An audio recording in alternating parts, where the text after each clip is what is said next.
रोज बनाए खाकर अपने भाग्य को कोसे। रात को ही चुपचाप सो जाए लकड़ी का गड्ढा लेकर एक दिन रही थी अपने घर को आ रास्ते में एक मंदिर देखा।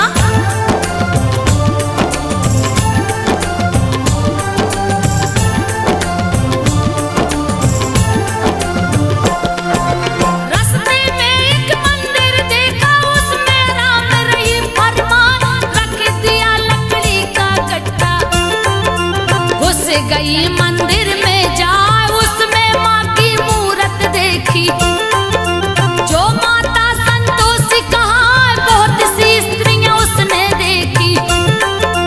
सब पूजा की थाल सजाए लगी पूछने स्त्रियों से क्यों सब आरती थाल सजाए फल क्या होता इससे बोली।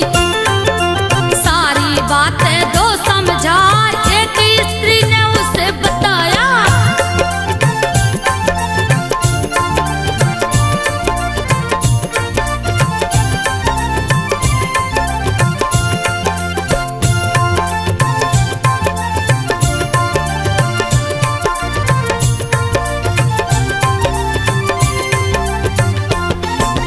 एक स्त्री ने उसे बताया सारी बात रही समझा।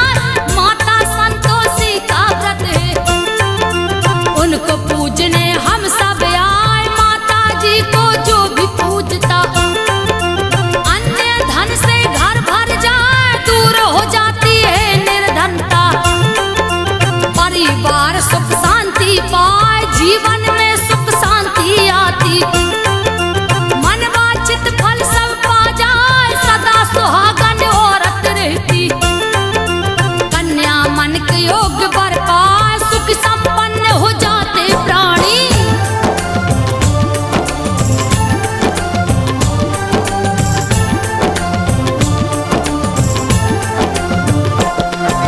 सुख संपन्न हो जाते प्राणी फलता फूलता है परिवार।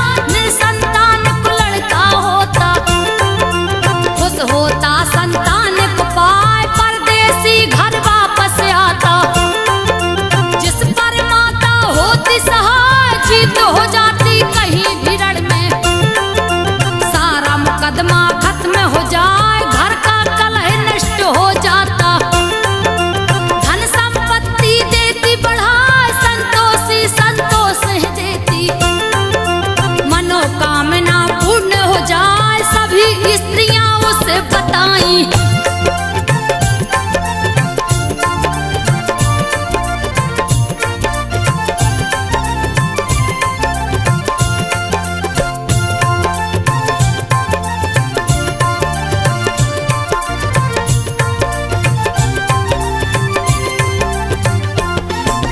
सभी स्त्रियां उसे बताई व्रत की विधि पूछी सिरनाए। एक बूढ़ी स्त्री ने बताया सारी विधि रही समझाए। गुड़ चने का प्रसाद बांटना खुद भी उसको लेना खाए। गुड़ चने सज पूजा करता संतोषी मां प्रसन्न हो जाए। शुक्रवार को व्रत है रखते सूर्य उदय से पहले नहा स्नान ध्यान से निवृत्त होके माँ संतोषी के मंदिर जाए। माँ के व्रत की सुने कहानी।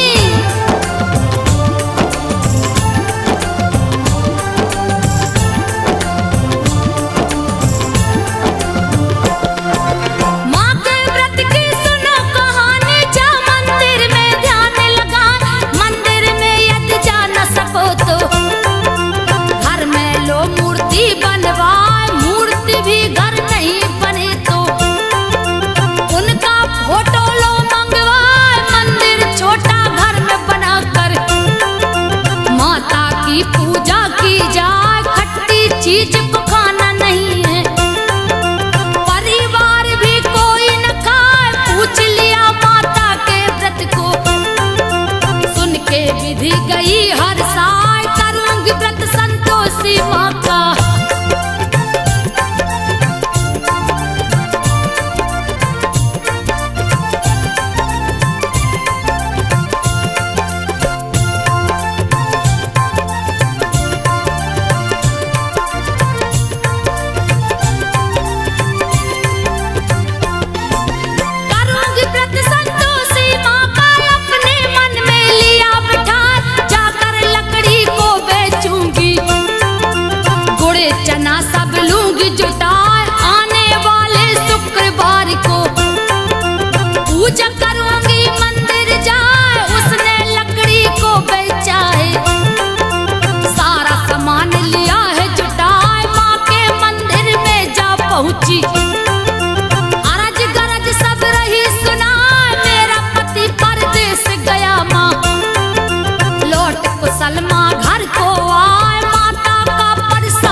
बातें दो बतला, यही तो तेरी बहू है बेटा।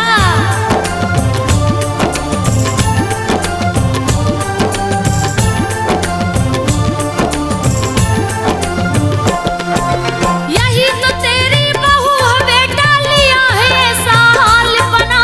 छोटा बेटा माँ से बोला, चाबी दो मुझको मंगवाए, अब मैं दूसरे घर में रहूंगा।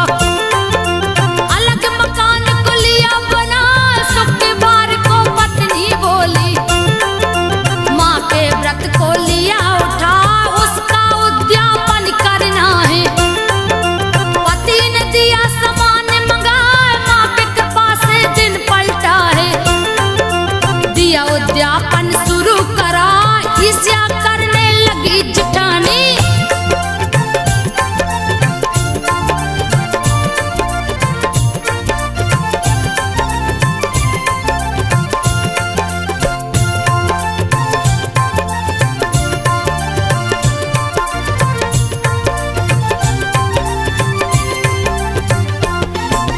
ईर्ष्या करने लगी जिठानी, बच्चों को है रही समझा। जाके खट्टी चीज मांगना, किसी बहाने लेना खाए, सबको खिलाई है जैसे ही। बच्चों ने दिया मुँह को फुला, नहीं दिया है उसने खटाई। पैसे को दे दिया है जाए, पैसा लेकर खरीद खटाई।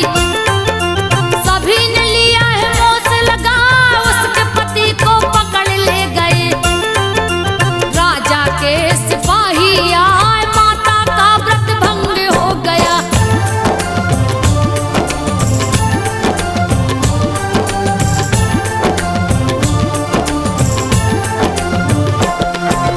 माता का व्रत भंग हो गया, फिर से किया उद्यापन जान। सारे विरोधी पस्त हो गए, उसका पति गया है यार, फिर उसके 2 बच्चे हो गए।